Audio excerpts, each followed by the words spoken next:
Well, this is another stage of getting the Starduster done. I've got the capacitance hat radials done. Got some internal lock washers and the 1032 nuts. So it's all ready to go. Now the other thing I had to do was, one of the legs was, I don't know, easily half an inch short.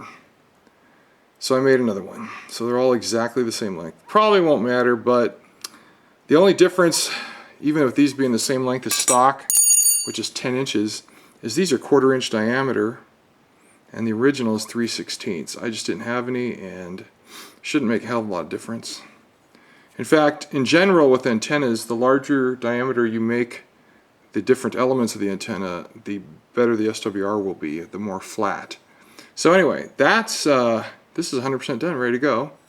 I'll set that down. Now, a couple things here. I couldn't find any of the right exact factory screws. Let's see if I can get my thing to focus there.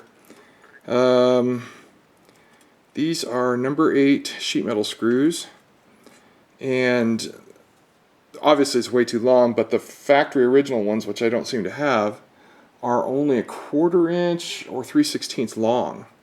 And the big box store didn't have them, so I have a whole bag of these, and they came off of my travel trailer. Just basic hex head number 8s, and it just works like a charm. So what I've done is a couple of them there, just checking them. This one that I just put down needs to be straightened a little bit more. The other one above it I've straightened somewhat. I mean, it doesn't matter a lot, it's just while it's on the ground I might as well straighten it. This one, this is the one with this larger tube going out is solid, and I bored a hole in it, but it looks like I need to bore a hole all the way to the other side, and that will take care of it. So anyway, just a couple little details needs to get done.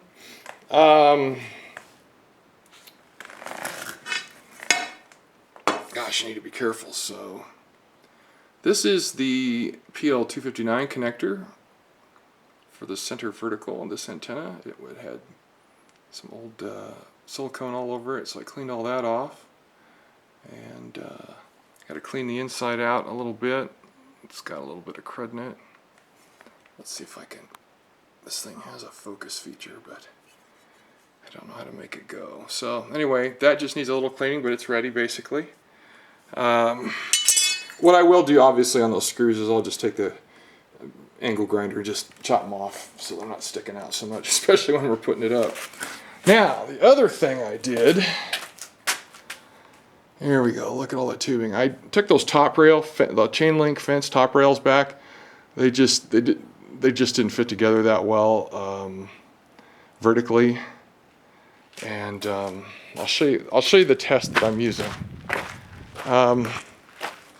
See the casting sticking out there at the bottom right here, and then there's one right there. So I stick the pipe up against that, which you've seen before, and then wiggle them around, see what 20 feet will do. So what we have, this piece I just got today, this is 2-inch thin wall EMT, 1.5-inch thin wall EMT, and then this is a piece I've had for a long time. It's 10 foot, and there's a 5-footer there, and there's a second 5-footer on the deck.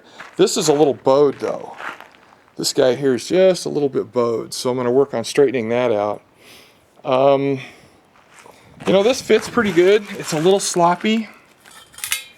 I'm thinking if I just ran a couple of bolts through it and cranked it down, it would be tight against that. This one, however, is not so fortunate.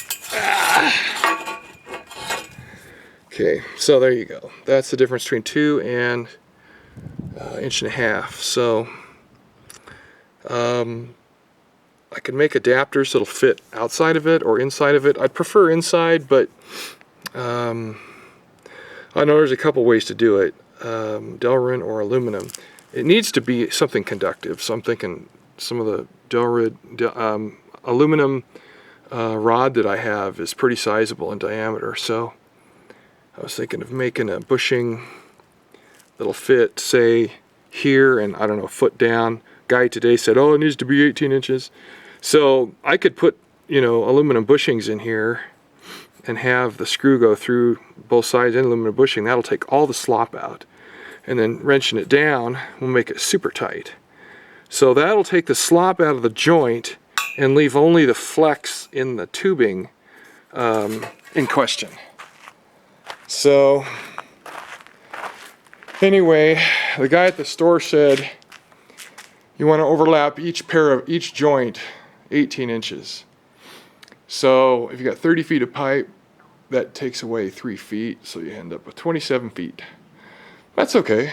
27 plus the top 10 foot of the antenna is 37 to the very tip. So I'm not even close to the legal limit, but trying to do this without spending a lot of money and using, you know, inexpensive stuff is a little bit tough. So I'll drill these together and find out. I think the end piece, 2-inch EMT, was 15 bucks.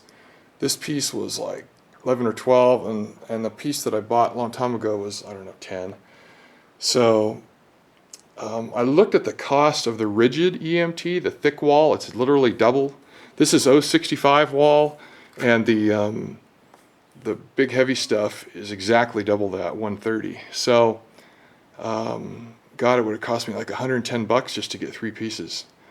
And there was no adapters because they're threaded on the ends. So anyway, too much money and not enough parts. This is a lot easier.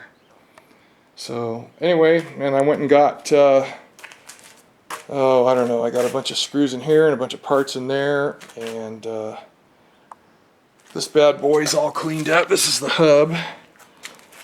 It's all pretty. This top side needs to be sealed once the vertical's screwed in there, but chucked it in the lathe and just cleaned it up with some Scotch-Brite.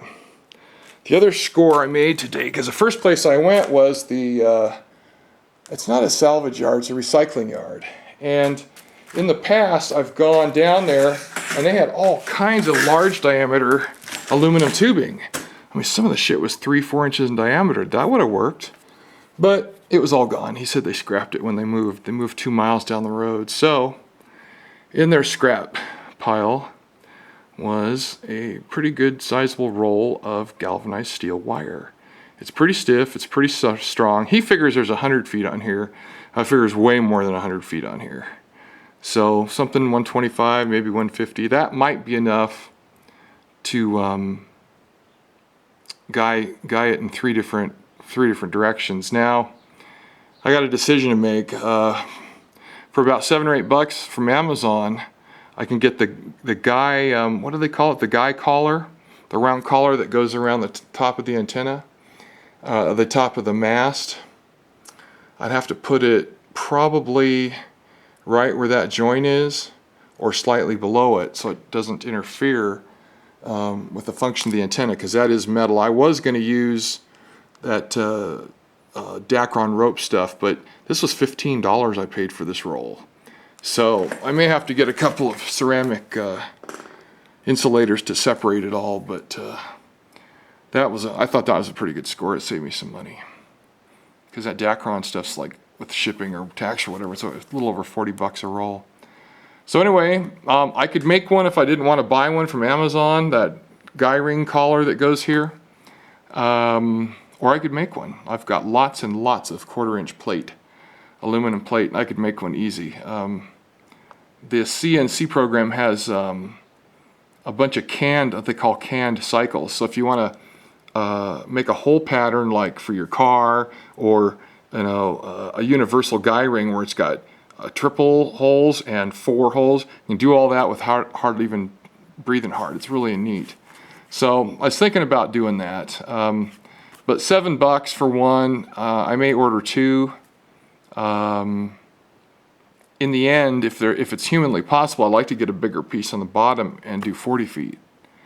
So 40 minus 3.5, 35.5 feet total height of the mast, plus 10, 45.5 feet. So that would be nice and high. Anyway, that's what's going on for now. That anything larger than 2-inch I'd probably have to order.